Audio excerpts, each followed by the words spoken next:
ശ്രീ ഗുരുഭ്യോ നമഃ.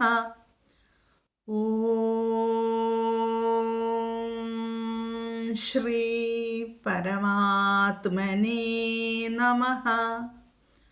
ഓം ശ്രീ ലളിതാംബികായൈ നമഃ.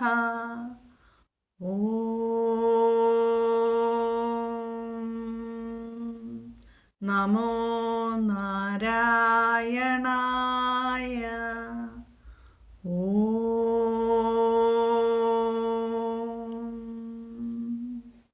നമോ ഭഗവതേ വാസുദേവായ.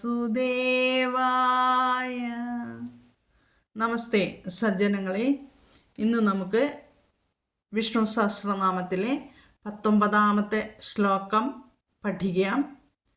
ആദ്യം ശ്ലോകം പാരായണം ചെയ്യാം. മഹാബുദ്ധിർമഹാവീര്യോ മഹാശക്തിർമഹാദ്യുതിഃ അനിർദ്ദേശ്യവപുശ്രീമാനമേയാത്മാ മഹാദ്രിധൃക്.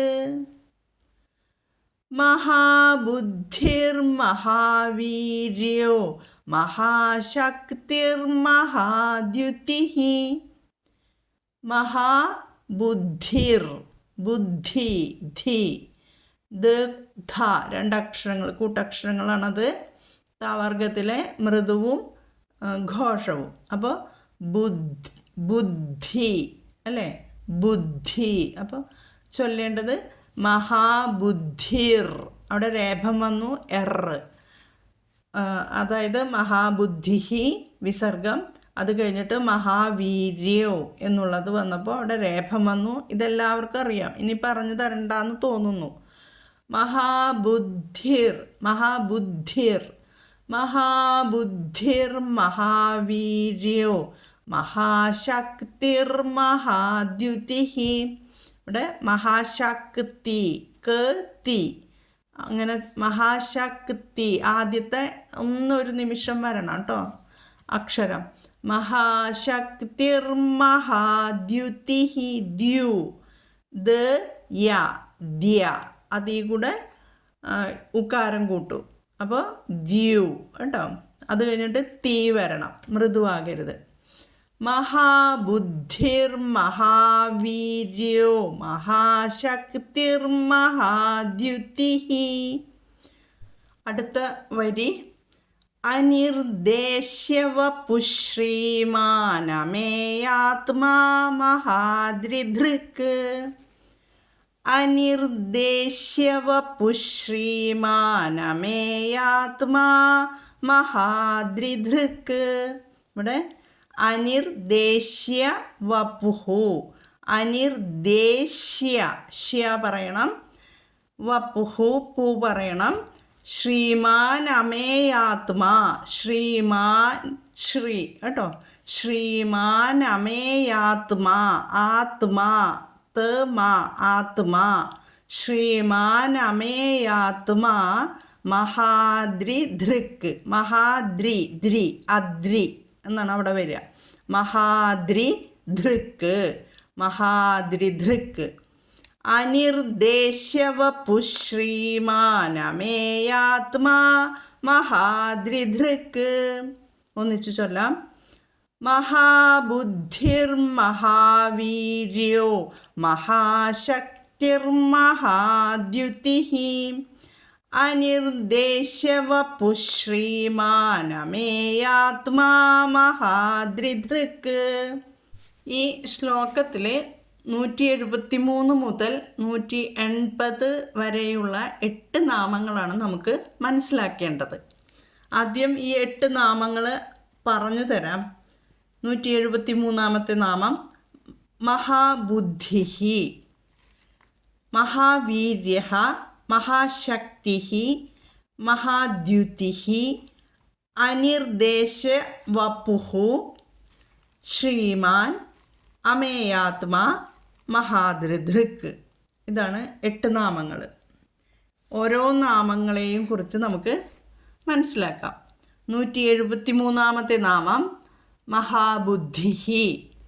ഏറ്റവും ശ്രേഷ്ഠമായ അല്ലെങ്കിൽ മഹത്തായ ബുദ്ധിയുള്ളവൻ, മഹാബുദ്ധി. ഭഗവാന്റെ സർവജ്ഞത്വത്തെയാണ് ഈ നാമത്തിൽ സൂചിപ്പിക്കുന്നത്. അഖിലജ്ഞാനത്തിൻ്റെയും സംഭരണിയാണ് ആത്മസ്വരൂപനായ മഹാവിഷ്ണു. ഈ നാമത്തിന് വേറൊരു അർത്ഥം കൂടി ആചാര്യന്മാർ പറയുന്നുണ്ട്. ബുദ്ധിമാന്മാരേക്കാൾ അല്ലെങ്കിൽ ബുദ്ധിമാന്മാരിൽ വെച്ച് ഏറ്റവും ബുദ്ധിമാൻ എന്നും ഇതിന് അർത്ഥം പറയുന്നു. ഇനി 174 നാമം മഹാവീര്യ.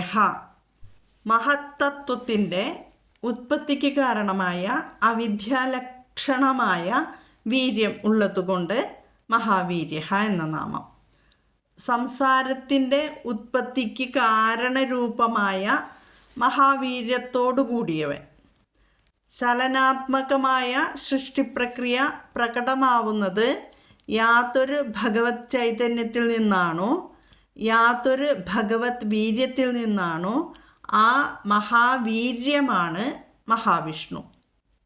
ഇനി അടുത്ത നാമം 175 നാമം മഹാശക്തി. മഹത്തായ ശക്തിയോട് കൂടിയവൻ. മഹത്തായ സാമർഥ്യം, കാര്യക്ഷമത ഉള്ളവൻ. വിശ്വപ്രപഞ്ചത്തിൻ്റെ പ്രവർത്തനം തന്നെ അതിമഹത്തായ സർവേശ്വരൻ്റെ ശക്തിത്രയങ്ങളുടെ സാമർഥ്യം മാത്രമാണ്. എന്താണ് ശക്തിത്രയങ്ങൾ? ക്രിയാശക്തി, ജ്ഞാനശക്തി, ഇച്ഛാശക്തി. ഇതാണ് ശക്തിത്രയങ്ങൾ. ഇനി 176 നാമം മഹാദ്യുതി. ദ്യുതി എന്നാൽ ശോഭ അല്ലെങ്കിൽ പ്രഭ, ഓജസ്. ഇത് ഇന്നെല്ലാം അർത്ഥമുണ്ട്. മഹത്തായ ജ്യോതിസ്സോടു കൂടിയവൻ. സൂര്യൻ, ചന്ദ്രൻ, നക്ഷത്രങ്ങൾ എന്നു വേണ്ട സകല വസ്തുക്കളെയും പ്രകാശിപ്പിക്കുന്ന പരമബോധസ്വരൂപനാണ് മഹാവിഷ്ണു. മുണ്ടകോപനിഷത്തിൽ ചില മന്ത്രങ്ങൾ പറയുന്നുണ്ട്. അത് ഞാനൊന്ന് സൂചിപ്പിക്കാം. ഹിരൺമയേ പരേ കോശേ വിരജം ബ്രഹ്മനിഷ്കലം തച്ചുദ്രം ജ്യോതിഷാം ജ്യോതിസ് തദ്യതാത്മവിദോ വിദുഹു. ഹിരൺമയേ സ്വർണമയവും, അതായത് പ്രകാശമാനവും, പരേ കോശേ എന്നാൽ ഉത്കൃഷ്ടവുമായ കോശത്തിൽ, വിരജം നിർമ്മലവും നിഷ്കലം നിരവയവവും ആയ ബ്രഹ്മം വർത്തത്തെ വർത്തിക്കുന്നു. തത് അത് ശുദ്രം ശുഭ്രം ശുദ്ധവും, ജ്യോതിഷാം ജ്യോതിഹി അഗ്നി മുതലായ ജ്യോതിസ്സുകളെ കൂടി പ്രകാശിപ്പിക്കുന്നതും ആക്കുന്നു. യാതൊന്നിനെ ആത്മവിദ ആത്മജ്ഞാനികൾ വിദുഹു അറിയുന്നുവോ തത്ത് അത് ഈ ബ്രഹ്മമാകുന്നു. ഇതാണ് അതിൻ്റെ ജ്യോതിഷാം ജ്യോതിഹി എന്ന് ഈ മന്ത്രത്തിൽ പറയുന്നു. ജ്യോതിഷാം ജ്യോതിഹി ആണ് ഭഗവാൻ. ഇനി അടുത്ത മന്ത്രവും ഇതിനെ തുടർന്ന് തന്നെയാണ് ഉള്ളത്. അതും കൂടി വ്യക്തമാക്കിയാലാണ് ഇത് മനസ്സിലാവുള്ളൂ. ന തത്ര സൂര്യോ ഭാതി ന ചന്ദ്രതാരകം നേമ വിദ്യുതോ ഭാന്തി കുതോയമഗ്നിഃ തമേവ ഭാന്തമാനുഭാതി സർവം തസ്യ ഭാസ സർവമിദം വിഭാതി. ഇതിൻ്റെ അർത്ഥം കൂടി ഒന്ന് സൂചിപ്പിച്ചിട്ട് നമുക്ക് അടുത്ത നാമത്തിലേക്ക് പോകാം. ന തത്ര സൂര്യോ ഭാതി, തത്ര സൂര്യഃ ന ഭാതി, അവിടെ സൂര്യൻ ശോഭിക്കുന്നില്ല. ചന്ദ്രതാരകം ന ഭാതി, ചന്ദ്രനും താരകം എന്ന് പറഞ്ഞാൽ നക്ഷത്രങ്ങളും ശോഭിക്കുന്നില്ല. ന ഭാതി ശോഭിക്കുന്നില്ല. ഇമാഹ വിദ്യുതഃ ന ഭാന്തി, ഈ മിന്നലുകളും ശോഭിക്കുന്നില്ല. അയം അഗ്നിഃ കുതഃ, ഈ അഗ്നി എങ്ങനെ അതിനെ പ്രകാശിപ്പിക്കും? സർവം ഭാന്തം തം ഏവ അനുഭാതി. എല്ലാം ശോഭിച്ചു കൊണ്ടിരിക്കുന്ന അതിനെ തന്നെ അനുഭാതി അനുസരിച്ച് പ്രകാശിക്കുന്നു. സർവം ഇതം തസ്യ ഭാസ വിഭാതി. ഇതെല്ലാം അതിൻ്റെ ശോഭ കൊണ്ട് പ്രകാശിക്കുന്നു. എന്താണ് ഈ രണ്ട് മന്ത്രത്തിൻ്റെയും കാത്തൽ? സൂര്യൻ, ചന്ദ്രൻ, അഗ്നി മുതലായ ആകാശത്തിലും ഭൂമിയിലും ഉള്ള ജ്യോതിസുകൾക്ക് ലോകത്തിലുള്ള എല്ലാ വസ്തുക്കളെയും പ്രകാശിപ്പിക്കുവാനുള്ള കഴിവുണ്ട്, അല്ലേ? സൂര്യനും ചന്ദ്രനും അഗ്നിക്കൊക്കെയും എല്ലാ വസ്തുക്കളെയും പ്രകാശിപ്പിക്കാനുള്ള കഴിവുണ്ട്. എങ്കിലും സ്വയം ജ്യോതിസ്വരൂപമായ ആത്മാവിനെ പ്രകാശിപ്പിക്കുവാൻ അവയ്ക്ക് കഴിവില്ല. കാരണം എന്താണ്? അവ പ്രകാശിക്കുന്നത് ആത്മപ്രകാശത്തിൽ നിന്നാണ്.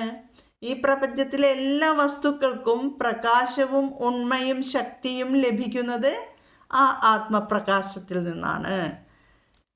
ശ്രീരാമകൃഷ്ണ പരമഹംസർ രസകരമായൊരു ഉദാഹരണം ഇതിന് പറയും, നമുക്ക് പെട്ടെന്ന് മനസ്സിലാവാൻ വേണ്ടിയിട്ട്. ഒരു കലത്തിൽ അരിയും കുറേ പച്ചക്കറികളും, അതായത് ശ്രീരാമകൃഷ്ണ പരമഹംസർ പറയുന്നത് ഉരുളക്കിഴങ്ങ്, വഴുതിനങ്ങ അങ്ങനെ പലതും ഇട്ട് വെള്ളമൊഴിച്ച് അടുപ്പത്ത് വയ്ക്കുക. അങ്ങനെ നമ്മൾ തീ കൊളുത്തും, വിറകിന് തീ കൊളുത്തും. അപ്പോൾ എന്തുണ്ടാവും? ഇത് വെള്ളം ചൂടായി തിളച്ച് വരുമ്പോൾ ഇവ തിളയ്ക്കും, അല്ലേ? ഇതപ്പോൾ തിളയ്ക്കുമ്പോൾ അരിയും പച്ചക്കറികളും എല്ലാം മുകളിലേക്ക് വരും. അതായത് അവ തിളച്ചുകൊണ്ടിരിക്കുമ്പോൾ ഇങ്ങനെ റൗണ്ട് ചെയ്യും, മുകളിലേക്ക് വരും, താഴത്തേക്ക് പോകും, മുകളിലേക്ക് വരും, അങ്ങനെ ഇങ്ങനെ തിളച്ചുകൊണ്ടിരിക്കും. അത് കലത്തിനകത്ത് കിടന്ന് ചാടാൻ തുടങ്ങുന്നതാണ് പരമഹംസർ പറയുന്നത്. ഞാൻ തുള്ളുന്നു, ഞാൻ ചാടുന്നു എന്ന് അവ അഭിമാനിക്കുന്നു എന്നാണ് പറയുന്നത്. കൊച്ചുകുട്ടികൾ ഇത് കണ്ടിട്ട് അവയ്ക്ക് ജീവനുണ്ടെന്ന് വിശ്വസിക്കുത്രേ. അവയ്ക്ക് ജീവനുണ്ടോ? കലത്തിനടിയിൽ തീ എരിയുന്നത് കൊണ്ടാണ് അവ ചാടുന്നത്, അല്ലേ? മുകളിലേക്ക് വരികയും താഴത്തേക്ക് പോവുകയും ഇങ്ങനെ റൗണ്ട് ചുറ്റുകയും ചെയ്യുന്നത് എന്തുകൊണ്ടാണ്? കലത്തിൻ്റെ അടിയിൽ നമ്മൾ തീ കൊളുത്തുന്നത് കൊണ്ടാണ്. വിറക് കൊള്ളി എടുത്തു മാറ്റിയാലോ എന്തുണ്ടാവും? അവയുടെ ചാട്ടം അതോടെ നിൽക്കും. അതുപോലെ ഞാനാണ് കർത്താവ് എന്ന ജീവൻ്റെ അഭിമാനം അജ്ഞാനത്തിൽ നിന്നുണ്ടാകുന്നതാണ്. മനസ്സിലായോ? അതാണ് പറഞ്ഞു വരുന്നത്. വ്യക്തമായിട്ട് ഈ കലത്തിലെ അരി തിളയ്ക്കുന്നതിനെ കുറിച്ച് പറഞ്ഞില്ലേ? ഈശ്വരൻ്റെ ശക്തി കൊണ്ട് സകലരും ശക്തിമാന്മാരാക്കുന്നു.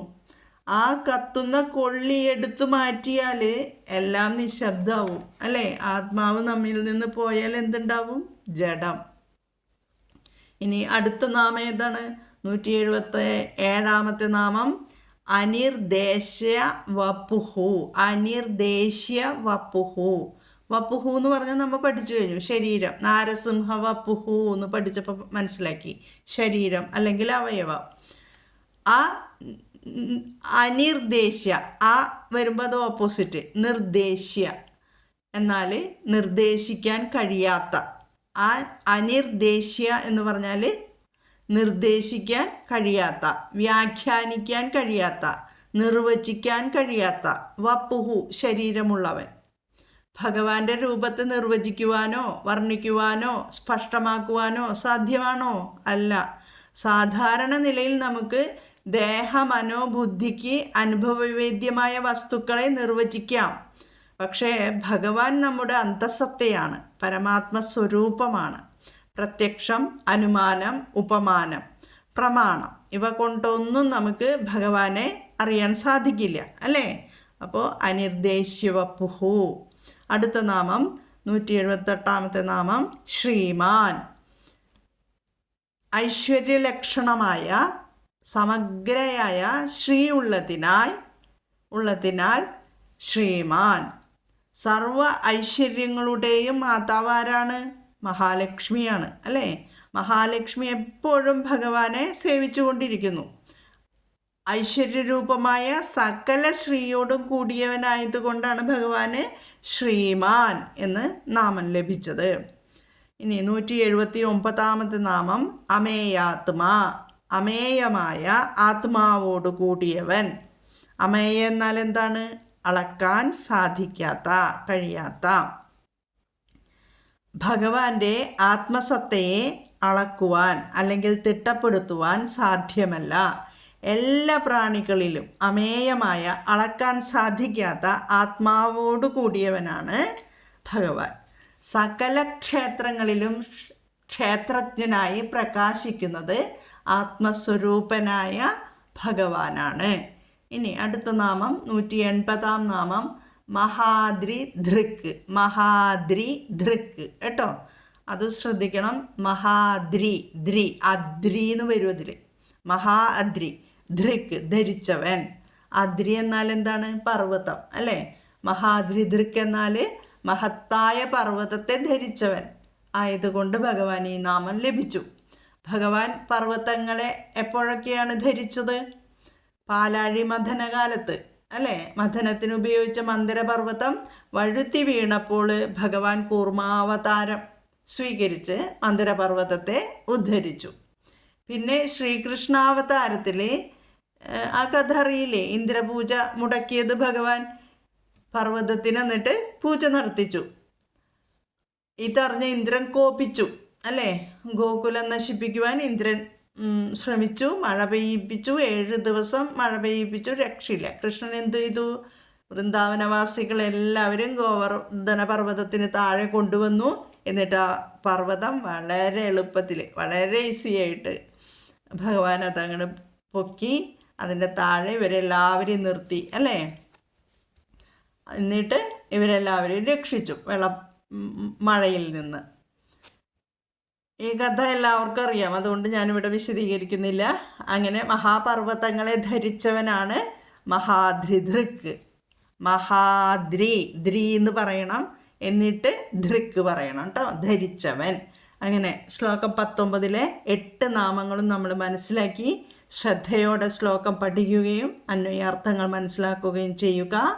എല്ലാവർക്കും ഭഗവത് കൃപ ലഭിക്കുമാറാകട്ടെ. ഹരി ഓം. ഓം ശ്രീ ഗുരുഭ്യോ നമഃ. ഹരി ഓം. ഓം തത്സത്ത്.